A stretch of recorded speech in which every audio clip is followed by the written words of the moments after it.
Good morning, everyone. I'm Chance Harris. I'm going to teach you a little bit about cleaning SCBA and the pass alarm. I have an instructional video here that I made that one of my coworkers is going to actually go through the step-by-step process as described on the state skill sheet. So let's get started with cleaning the SCBA.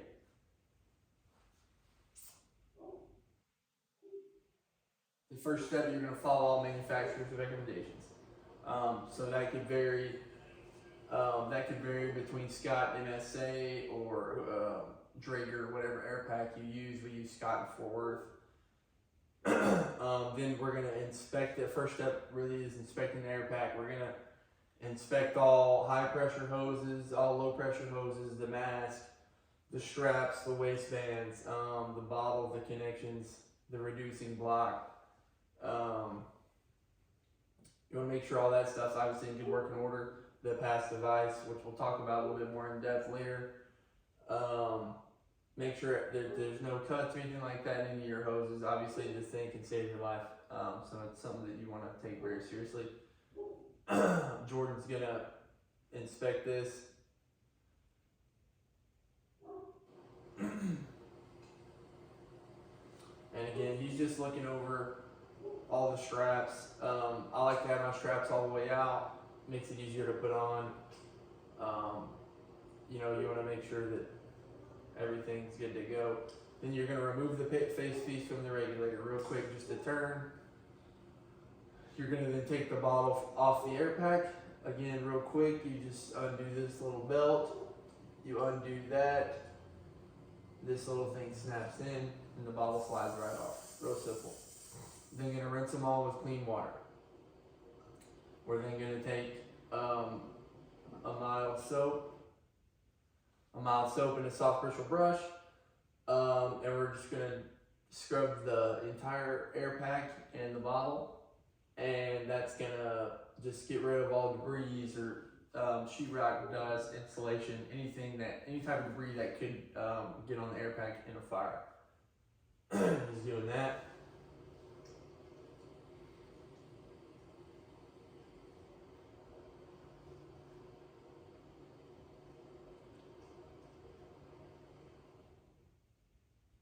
Going to allow the air pack to dry after you scrub it and rinse it. Obviously, no one wants a wet air pack on their back. Well, it's going to get wet anyways, but no one wants to start with a wet air pack. We're going to prepare our cleaning solution. Citro Squeeze is kind of a expensive soap, but that's something that we would have at the station. You also can clean hoods and whatnot with that.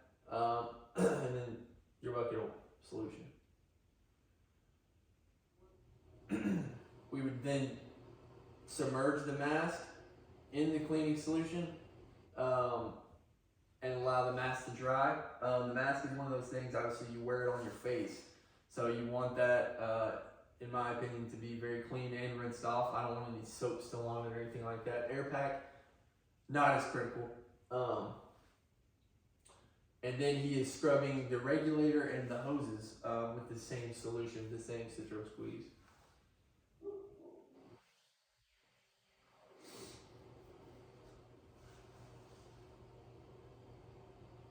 Scrub contaminants from the mask, right? Pretty straightforward. We would then rinse the face piece and regulator and allow it to dry. Pretty standard. Reassemble. So to put the ball on, you just slide it back in this harness. It's got this little thumb connector thing that it just snaps into. Then you're going to screw on your high pressure hose to the bottle. Just real righty tighty and lefty loosey. As long as you don't cross thread it, can't really mess it up. Snap this little buckle down.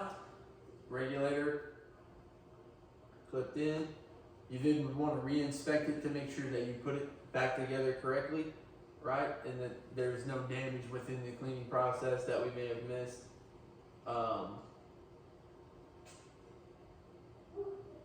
Again, all the hoses are the most critical there, obviously the connections.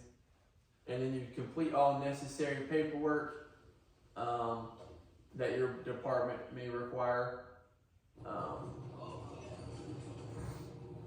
And we're going to talk about the pass system a little bit. So this is the vibe alert. Hear that real quick popping noise. It's called the vibe alert. It's the low air alarm. It's going to come in. That's going to come on your SCBA. That's going to let you know a rough estimate of how much air you have left. It's a good practice that when you hear that, you're going to want to start evacuating the structure. So that's what it sounds like. It's going to do that the whole time. Once the vibe alert stops going, so you have a point in time where your vibe alert is not going off. Then it's going to start going off. And then it's going to stop going off. Once it stops going off, if you ever make it to that point, you have very little amount of air left. I think for me, it works out to like 17 breaths. Exit structure race out. You want to make sure the pass is active. So you're going to hear this beep. That means your pass is on. That's simple. You want to make sure that that the pass does power up before you enter an IDLH, right? Because the pass is your basically a down firefighter. If for whatever reason you stop moving for so long, or basically, yeah, if you stop moving, it's gonna go through the sequence where it makes a very loud noise, and it's gonna allow rescue crews to find you. We're gonna log into the accountability system. In Fort Worth, we use PAR tags. It's just a tag on a board, pretty straightforward.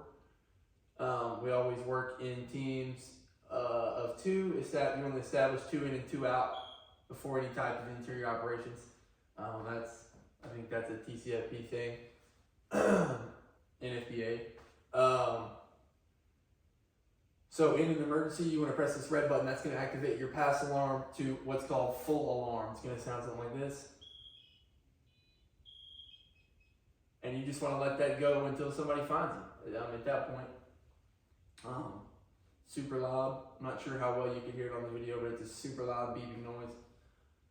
And then obviously, if you ever were in a down situation or a loss or something, you're going to want to draw as much attention to yourself as you can via the noise and lights, right? So this guy has a flashlight on his chest. You can see in a minute. I have a light on the helmet that I would probably be using anyways, but you would want to turn that on and see his flashlight here. If you have a radio, absolutely get on the radio, right? I mean, you should absolutely have a radio at this day and age.